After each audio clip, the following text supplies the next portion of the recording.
बिल्वमंगल को साक्षात दर्शन हो रहे हैं।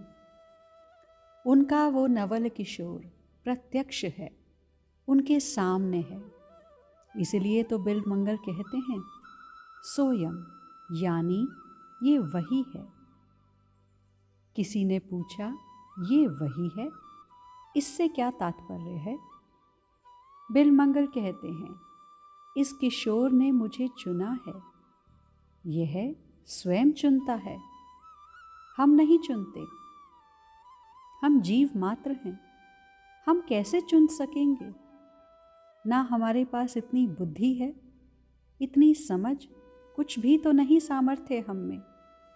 इसने मुझे चुना, और ये जिसे चुनता है उसे चारों ओर से अकेला कर देता है। मुझे भी इसने ऐसे ही अकेला कर दिया। इस किशोर ने, मेरी प्रियसी थी वो चिंतामणि, उसी से मुझे दुत्कार लगवाई। बिल्वमंगल हंसते हैं।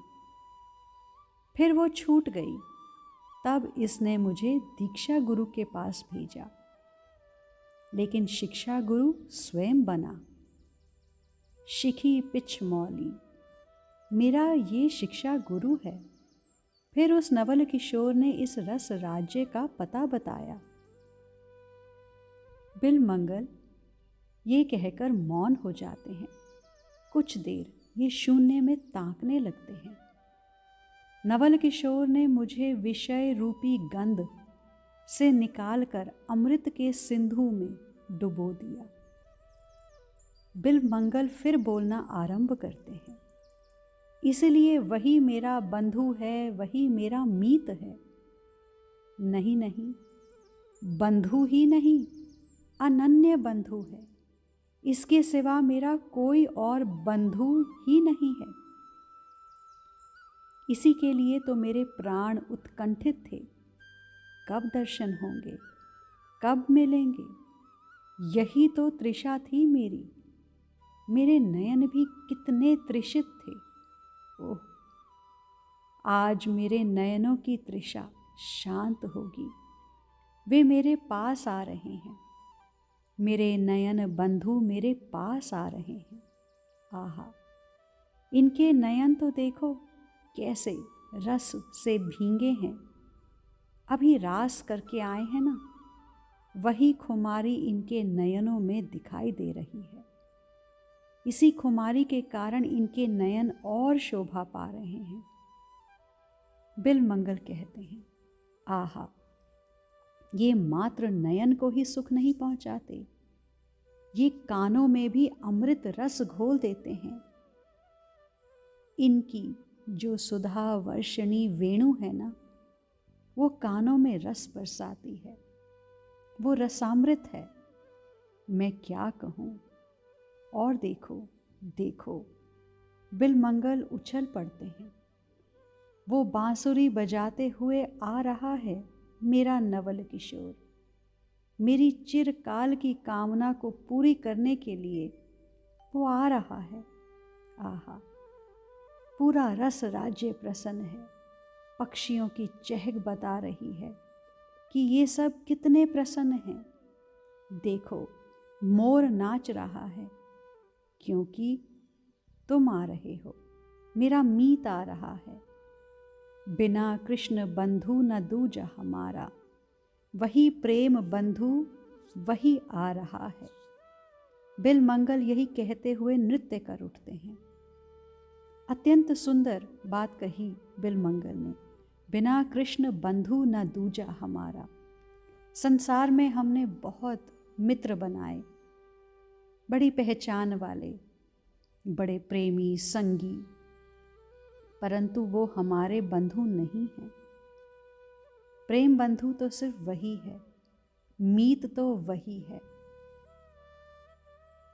बिल्वमंगल बताते हैं कि इस नवल किशोर ने बिल्कुल अकेला कर दिया। इसका स्वभाव ऐसा है, ये अनन्यता चाहता है।